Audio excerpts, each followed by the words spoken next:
안녕하세요. 빛을 담은 교회 이정훈 목사입니다. 한 주도 잘 지내셨어요? 오늘은 예수님께서 예루살렘 입성하신 지 이제 주일을 지나고 월요일이 되는 날입니다. 오늘 본문을 통해서 우리가 예수님을 소개하는 그 역할을 감당하고 있는 제자 2명을 볼 건데요. 제목은 연결자라는 제목입니다. 자, 오늘 말씀해 보니까 어떤 내용이 있냐면 20절입니다. 명절에 예배하러 올라온 사람 중에 헬라인이 몇이 있는데, 여기 보니까 헬라인이라는 단어가 나옵니다. 우리가 알고 있듯이 이스라엘이라는 나라는 여러 나라에 정복을 당했는데 아수르, 바벨론, 페르시아, 메데파사, 그 다음에 알렉산더 대왕이 있었던 헬라. 그리고 나서 이 헬라를 정복한 나라가 어디냐면 지금 그 당시 예수님이 태어났을 때 이스라엘을 정복하고 있는 로마라는 나라에 정복을 당하고 있었습니다. 자, 근데 이 헬라인은 그럼 어떻게 됐을까요? 로마인이 정복하면서 이 헬라인들은 여러 지역으로 흩어져 살게 되었습니다. 그리고 예루살렘에 유월절이 되었을 때 이 헬라인들이 예루살렘에 오게 되었습니다. 근데 예루살렘에 왔더니 희한한 장면을 보게 된 겁니다. 그건 어떤 장면이었냐면 예수님께서 예루살렘에 입성하실 때 그 예루살렘에 모였던 수많은 군중들이 종려나무 가지를 깔면서 예수님을 환영하는 호산나 호산나 외치며 그분을 환영하는 모습을 보게 되었습니다. 그러니까 이 헬라인들에게는 궁금함이 생긴 겁니다. 도대체 예수가 누굴까? 누구길래 저분을 저렇게 환영하는 걸까? 그 궁금증이 생겼습니다. 그러나 이제 예수를 만나보고 싶은데 문제가 하나 있죠. 그게 뭐냐면 이 헬라인들은 이방인입니다. 이방인이라는 것은 이스라엘 백성들이 성경 표현대로 한다면 개처럼 취급하고 상종할 수 없는 그런 민족으로 이스라엘 백성들이 여기고 있었는데, 이 헬라인들이 예수님을 만나보고 싶어 하니까 여러 가지 장벽이 생기는 거죠. 그런데 이 헬라인들이 예수님을 만나는 이 장면을 성경은 아까 말씀드렸던 것처럼 21절에 이렇게 말하고 있습니다. 그들이 갈릴리 벳세다 사람 빌립에게 가서 청하여 이르되, 선생이여, 우리가 예수를 배우고자 하나이다. 12명의 제자가 있었는데 그 중에 한 사람인 빌립을 이 헬라인들이 찾아갔습니다. 직접 예수님을 만나볼 수 없으니까 중간에 누군가가 다리 역할을 해주기를 원했죠. 그 사람 중에 한 명이 바로 빌립이 되었습니다. 그러면 우리는 여기서 질문을 던지는 게, 아니 그럼 과연 12명 제자 중에 빌립을 선택한 이유가 뭘까? 그것이 이제 궁금한 거죠. 근데 빌립이라는 사람을 우리가 성경에서 보니까 이런 장면이 하나 있습니다. 예수님을 빌립이 만났을 때 예수님 만난 것이 너무 기뻐서 빌립은 자기 친구인 나다나엘을 데리고 예수님께 소개하는 장면이 나타납니다. 나다나엘 입장에서는 자기가 원한 것도 아니고 예수님을 뵙고자 하는 마음도 있었던 것이 아닌데, 빌립의 입장에서는 자기가 만난 예수가 너무 좋고 그분을 꼭 소개시켜주고 싶은 그러니까 이 나다나엘을 찾아가서 자기 일처럼 이 나다나엘을 예수님께 소개하는 그런 장면을 보게 됩니다. 그러니 이 빌립에게 있어서는 남의 일도 자기 일처럼 여길 수 있는 마음이 있었다라는 거죠. 좋은 것을 좀 나누고 싶고 좋은 것은 소개시켜드리고 싶은 마음이 이 빌립에게 있었던 것입니다. 그런데 또 뭐랄까요? 이상한 장면이랄까요? 그런 장면이 성경에 또 기록이 되어 있습니다. 몇 절이냐면 22절인데 이렇게 기록되어 있습니다. 빌립이 안드레에게 가서 말하고 안드레와 빌립이 예수께 가서 여쭈니, 헬라인이 빌립을 찾아가서 예수님을 만나게 해달라고 부탁했을 때 빌립은 뭐 바로 예수님께 가서 헬라인이 당신을 만나 뵙기를 원합니다 라고 소개해 주면 되는데, 빌립은 예수님께 직접 가지 않고 자기 친구인 안드레에게 또 부탁을 하게 됩니다. 왜 그럴까요? 왜 빌립은 직접 가지 않고 다시 안드레를 찾아가서 이 안드레에게 부탁을 했을까요? 우리가 상식적으로 생각하면, 그럼 빌립이 도대체 안드레의 무엇을 보았길래 그런 마음이 들었을까요? 빌립이 나다나엘을 예수님께 소개시켜주고 싶었던 것처럼 이 안드레에게도 그런 일이 있었습니다. 안드레는 우리가 알고 있듯이 세례 요한의 제자입니다.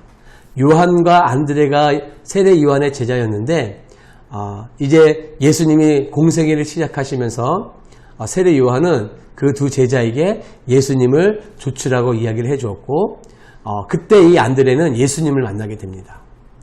근데 뭐 예수님을 만나니까 너무 좋죠.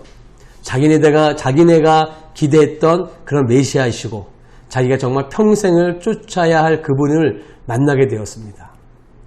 근데 그 마음에 누가 생각이 났냐면 그의 형 베드로가 생각이 난 겁니다. 그때는 베드로는 아직 예수님을 만나지 않았을 때입니다. 요한은 그런 세례 요한이 있었던 예루살렘에서 세례 요한이 가는 곳마다, 흔히 말해서 집회가 있는 곳마다 이 요한은 쫓아다닌 거죠. 그러니까 집을 나왔습니다.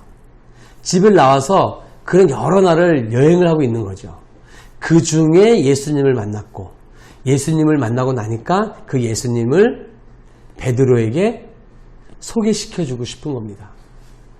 베드로가 원한 것도 아니고, 베드로는 지금 이런 일이 일어나는 것도 모르고 있는데, 이 안드레는 예루살렘에서 이 갈릴리까지 3일 길이 걸리는, 가는 데만 3일 길이 걸리는 그 길을, 오고 가는 6일, 그 길을 걸어서 형에게 이 예수님을 소개시켜주고 데리고 오는 그런 일들을 감당하게 됩니다. 그래서 어떻게 보면은 빌립이나 이 안드레는, 그러니까 남의 일을 자기 일처럼, 나도 예수님 만나기 너무 좋으니까 당신도 그 예수님을 만났으면 좋겠다. 그러니까 남의 일을 자기 일처럼 여기고 헌신하는 그런 위치에 있었던 사람인 겁니다. 그러면 뭐 빌립이나 안드레는 별 차이가 없잖아요. 그럼에도 불구하고 이 빌립이 안드레를 찾아간 이유, 다른 점이 있겠죠? 그것을 보여주는 일이 무엇이냐면 우리가 잘 알고 있는 오병이어의 기적의 사건입니다. 예수님은 성경에서 말씀하시기를 빌립을 시험하시고자 했어요.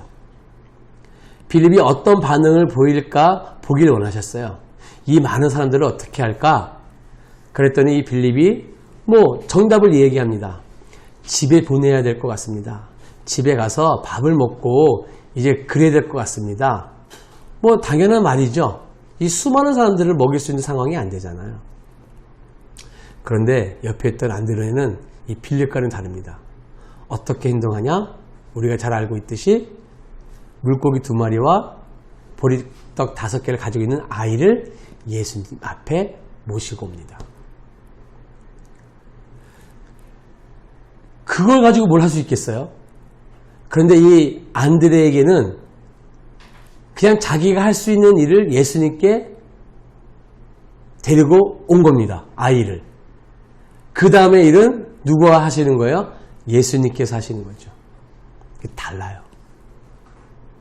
그러니까 그 장면을 누가 본 거예요? 빌립이 본 거죠. 그러니까 저 안드레는 예수님께 더 신뢰를 얻을 수 있는 사람이겠구나.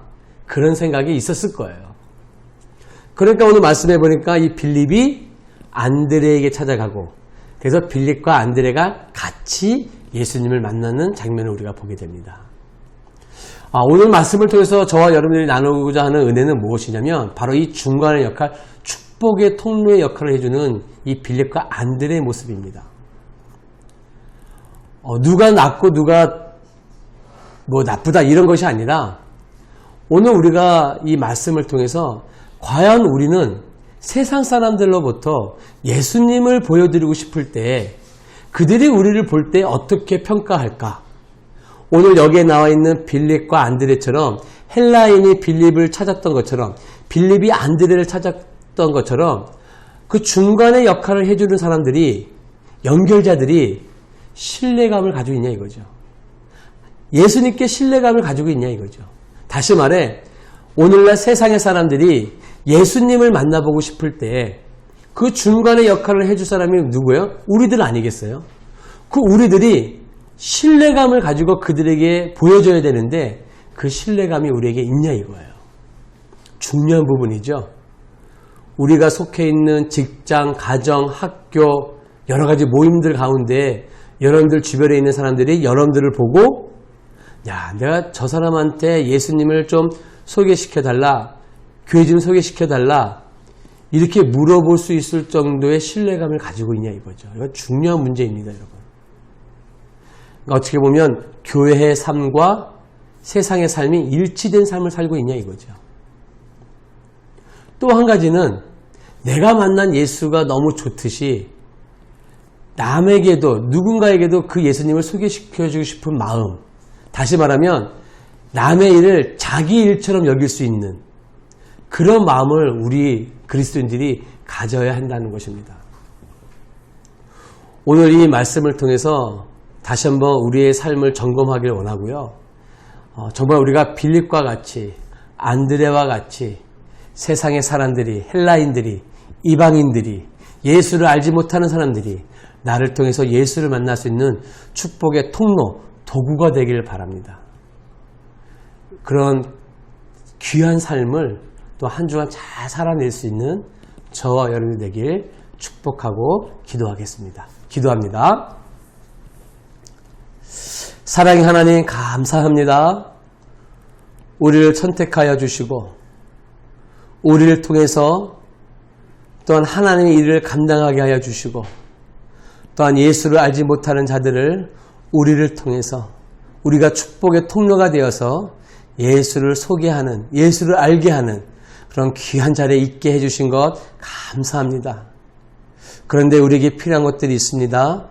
그 자리에 그냥 있는 것이 아니라 정말 우리가 신뢰감을 줄 수 있는 그리스도인으로서 정말 신뢰감을 줄 수 있는 그런 준비를 잘 할 수 있는 그리스도인들이 되게 하여 주시고 또한 내가 만난 그 예수, 너무 좋은 예수를 남의 일처럼 여기지 않고 자기 일로 여겨서 내 가족들에게, 내 친척들에게, 또 내 친구들에게 그 예수를 자기 일처럼 소개시켜 줄 수 있는 우리 모두가 될 수 있도록 우리 주님 인도하여 주시옵소서. 또 한 주간도 그런 삶을 살아낼 때 정말 멋있는 기쁨이 넘치는 성령 충만한 한 주간의 삶이 될 수 있도록 인도하여 주시옵소서. 감사를 드리며 예수님의 이름으로 기도합니다. 아멘. 성경의 많은 인물들을 보면은요, 이 중간의 역할을 잘 감당한 인물들이 참 많습니다. 우리가 잘 알고 있는 모세를 보십시오. 하나님께서 모세를 쓰실 때 뭐라 그러셨냐면 울부짖는 그 이스라엘 백성들을 내가 이끌어내기 위해서 너를 사용하겠다고 하셨어요. 그러니까 모세의 역할은 뭐예요? 중간의 역할로 하나님의 일을 감당하기 위해서 이스라엘 백성들을 이끌어내는 중간의 역할을 해주는 사람인 거죠. 성경에 많은 인물들이 다 이런 위치에 있습니다. 요셉도 마찬가지고요. 다윗도 마찬가지고 그 다음에 신약 성경에 넘어와서 바울도 마찬가지고 예수님의 12제자들도 마찬가지고요. 그런 모든 이 믿음의 선배들의 위치는 뭐예요? 연결자들입니다. 예수님과 내가 만난 예수님을 알지 못하는 자들과 연결시켜주는 중간의 역할자, 연결자. 이 위치가 얼마나 중요하고 때로는 부담되는 자리인지, 그러나 그 부담은 거룩한 부담이겠죠. 그것들처럼 우리도 그 많은 믿음의 선배들처럼 우리도 이 땅에서 중간자의 역할로 연결자들로서 아주 그 사역을 잘 감당해낼 수 있는 저와 여러분 되길 간절히 바라겠습니다. 한 주간도 그런 귀한 삶 살아가기를 축복합니다. 감사합니다. 승리하세요.